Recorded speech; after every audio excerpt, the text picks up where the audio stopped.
최근 컴퓨터와 스마트폰 등 스마트 기기의 사용량이 증가하면서 손목 터널 증후군 환자가 급증하고 있습니다.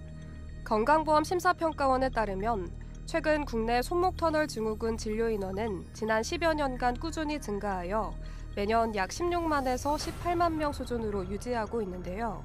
진료 비용도 연평균 9%에서 10% 증가한 것으로 나타났습니다. 손목 터널 증후군은 손목을 가로지르는 인대가 덮고 있는 터널이 있고 이 아래로 지나가는 정중신경, 힘줄이 눌리게 되며 증상이 발생하는 질환입니다. 손저림, 손목, 손가락의 통증 등의 증상을 보이는 질환입니다. 손목 터널 증후군은 손목 사용 빈도가 높은 주부, 미용사, 요리사 등에게 자주 발생한다고 알려져 있습니다. 또한 당뇨병, 갑상샘 질환, 신장질환 환자들의 발병 빈도도 높은데요. 발병 초기에는 엄지, 검지, 중지, 약지 등의 손가락 및 손바닥 일부에서 이상 증세가 나타나며 특히 밤이나 새벽에 수근관 내부 힘줄이 부어 신경을 눌러 증상이 악화합니다. 평상시 잘못된 손목 자세, 반복적인 손목 및 손가락의 동작으로 발생하는 경우가 가장 흔합니다. 따라서 일상생활에 손 사용이 많은 가정주부분들을 포함하여 손에 힘이 많이 들어가는 직종에 근무하시는 분들에게 흔합니다. 이외에도 손목 관절 주위의 골절 및 탈구로 인해 발생하기도 하며 임신, 갑상선 질환, 호르몬 대사 변화 등으로 발생하기도 합니다.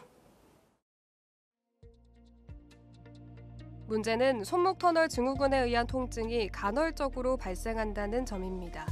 이로 인해 일부 환자들은 가벼운 염좌로 치부해 휴식을 취하며 안정을 도모하기도 하는데요. 만약 이러한 상태를 계속 방치할 경우 상태가 악화될 수 있습니다. 손목 터널 증후군은 단순한 근육 손상이 아니라 신경 문제이기 때문에 초기 단계에서 적극적인 손목 염증 치료가 필요합니다. 손가락과 손바닥 부위에 저리거나 타는 듯한 통증이 나타나게 됩니다. 또 손바닥이나 손가락에 감각이 무뎌지는 감각 이상 증상이 나타나게 됩니다. 증상이 지속될 경우 엄지 근육의 위축도 나타나며 손목 움직임에 부자연스럽고 운동마비 증상이 동반되어 나타나게 됩니다. 초음파 및 MRI상 신경이 눌려있는 소견이 보이며 근전도 검사상 정중신경의 전도 이상 소견이 확인되기도 합니다. 손목 터널 증후군을 예방하거나 관리하는 데 가장 좋은 방법은 역시 손을 최대한 사용하지 않는 것입니다. 이와 함께 주사치료나 물리치료 등 비수술 치료를 진행하는 것이 대부분인데요. 이 과정에서 손목을 혹사하면 아무리 좋은 치료를 하더라도 제대로 효과를 볼 수 없습니다. 증상의 초기에는 적절한 휴식과 스트레칭, 약물치료, 물리치료, 주사치료 등을 통해 증상을 완화할 수 있습니다. 하지만 마비 증상이 지속되거나 야간에 잠에 깰 정도의 저린감, 통증이 지속될 경우는 수술적 치료를 고려하시는 것이 좋습니다. 손목 터널 증후군은 초기에는 약물치료, 물리치료, 주사치료 등을 통해 통증을 완화하고 염증을 줄일 수 있습니다.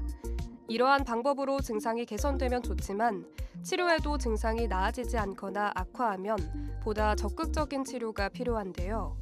체외 충격파 치료는 손목 터널 증후군 치료의 효과적인 방법의 하나로 고강도의 충격파를 통해 손상된 조직을 자극하고 혈류를 개선하는 원리로 통증을 완화하고 회복을 돕습니다. 비침습적인 치료 방법이므로 마취 등의 부담이 없으며 치료 시간이 짧고 일상생활에 미치는 영향도 최소화할 수 있는데요. 특히 만성적인 손목 통증을 겪고 있는 사람들에게 유용합니다. 증상이 있는 팔의 부위 마취를 먼저 시행하게 됩니다.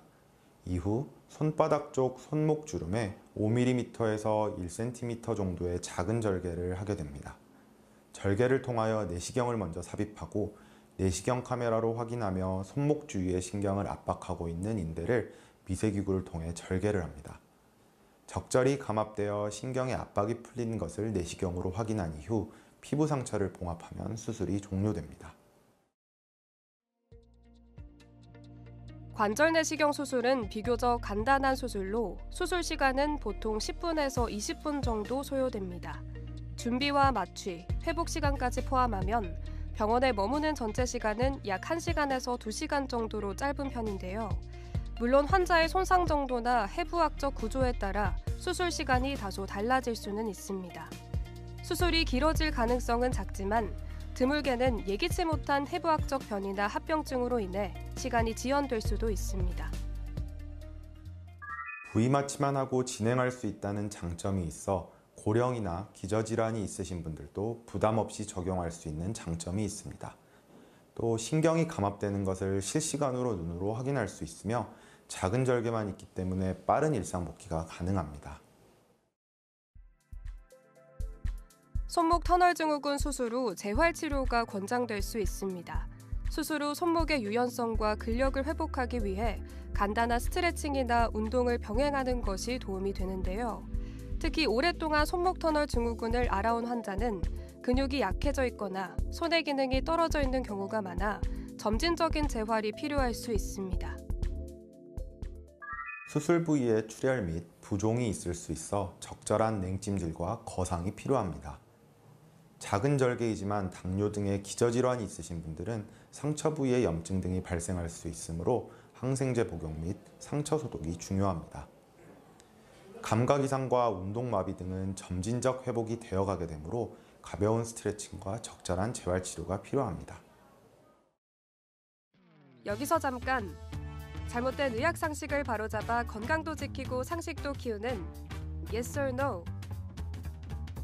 새끼손가락에 통증이 느껴진다면 손목 터널 증후군이 아닌가요? 손목 터널 증후군이 아닙니다. 손목 터널 증후군을 유발하는 신경은 손목 가운데로 지나가는 정중신경으로 이 신경은 엄지손가락부터 네 번째 약지손가락까지를 담당하는 신경입니다.